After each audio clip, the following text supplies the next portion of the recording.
Welcome to week 4.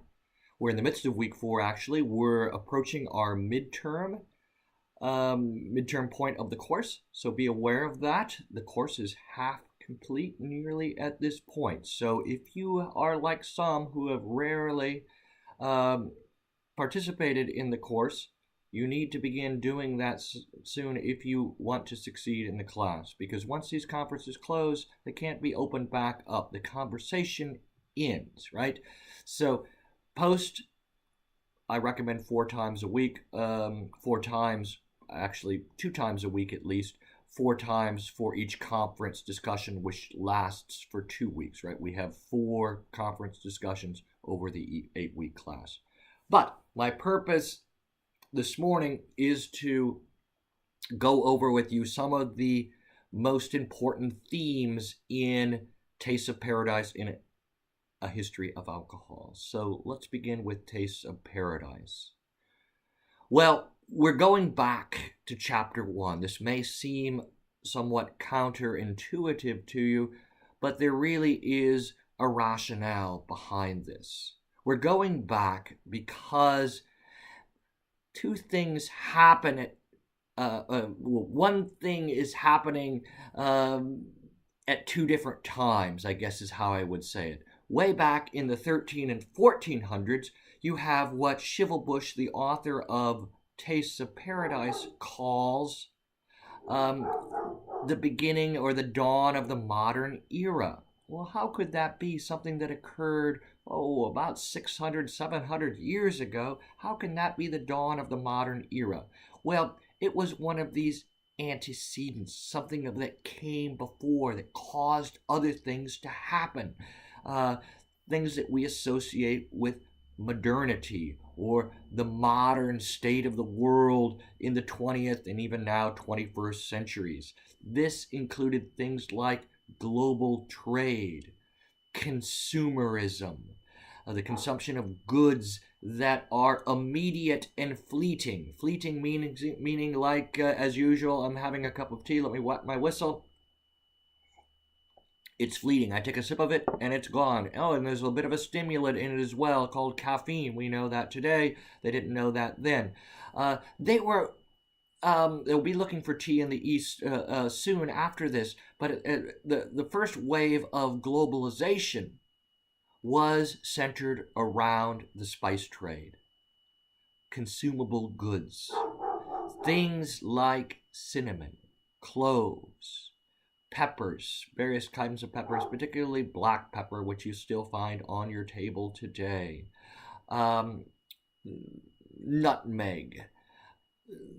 There were other spices as well, but those were some of the big ones that were motivating people, that people would pay high dollar for.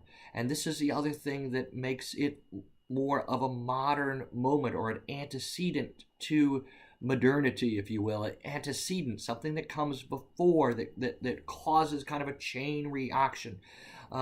These were consumable goods that gave status.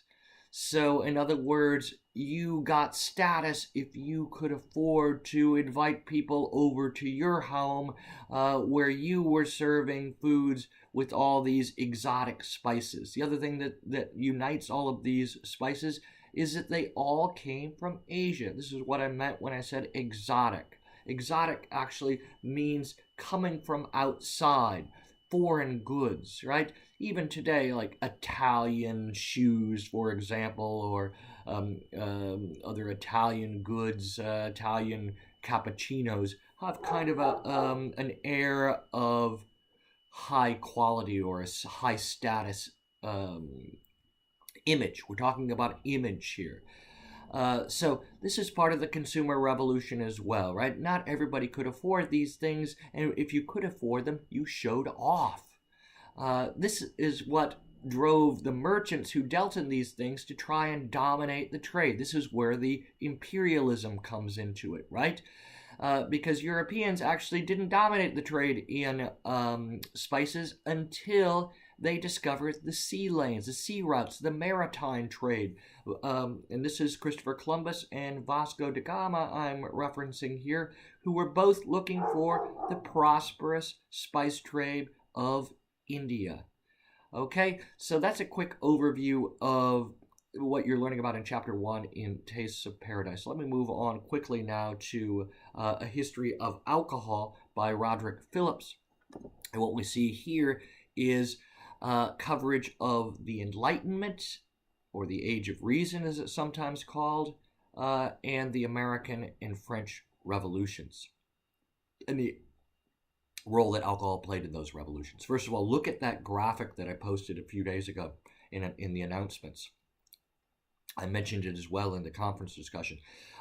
Benjamin Rush's Temperance Thermometer. That's not the exact title of it, but I'm going to call it that for shorthand, for convenience. So Benjamin Rush's Temperance Thermometer categorizes drinks in a very clear way. This really shows us what the Enlightenment was like. People were in all areas of knowledge trying to create a typology. That means to categorize things, right? These things are all similar, right? Remember that Sesame Street thing, you know, some of these things are not like the other. You know, they're trying to teach you in those old lessons ideas in critical thinking, right? Well, the Age of Reason is all about critical thinking. It's all about reason. So Benjamin Rush applies his medical knowledge, which may seem a bit crude to us today, but it still was kind of groundbreaking at the time. So he categorizes drinks according to their physical as well as their moral danger. So you have the healthy, good drinks. Those are things like milk and ciders and things like that, and beer and wine and alcoholic ciders are kind of in the middle, and then all those dangerous drinks that lead to not just physical ruin, but also to moral ruin, to criminality, to a lifetime of being in trouble with the law, or at worst, perhaps, being executed, right? That's what distilled drinks, think drinks like rum, whiskey, could do to your body and, if you will, to your soul, according to his interpretation that was more and more based on science. Obviously, the moralizing here isn't really based on science, but that's kind of the combining with the kind of Puritan culture that we saw in the Americas that we learned about last week in Tastes of Paradise and in A History of Alcohol. Okay, and then finally we have these new drinks, Madeira and brandy, which we've also talked about before. They're called fortified wines. They have real specific, unique histories. Madeira coming from that Portuguese island that's also called Madeira. And then we have brandy, which we've talked about before, also given as rations sometimes to soldiers, put in the water on sailing ships for sailors. These drinks also, though, become, here we go with another theme, also present in Taste of Paradise, exclusive items, that can only be afforded by the rich. So there are types of brandy and types of Madeira that the older they are, the more expensive they are, the more exclusive they are. Benjamin Franklin has a big wine collection. So does the great French philosopher Voltaire. They all have these collections of wine that set them apart. And this indicates as well this new kind of double standard when it came to drinking. We saw this a little bit last week when we talked about the gin craze, right?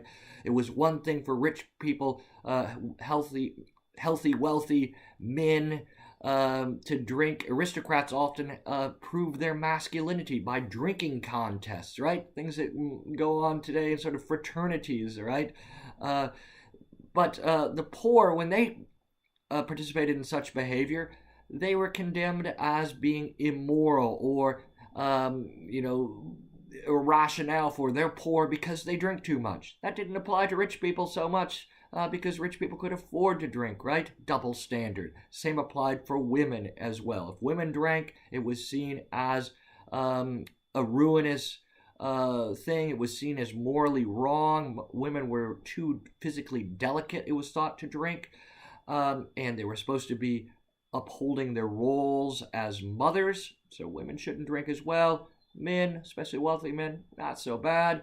But everyone, according to Benjamin Rush, of course, and increasingly others, thought that most people, if you're a good law-abiding citizen, should probably uh, abstain from drinking liquors, distilled liquors altogether, because increasingly it was realized that these drinks could be addictive.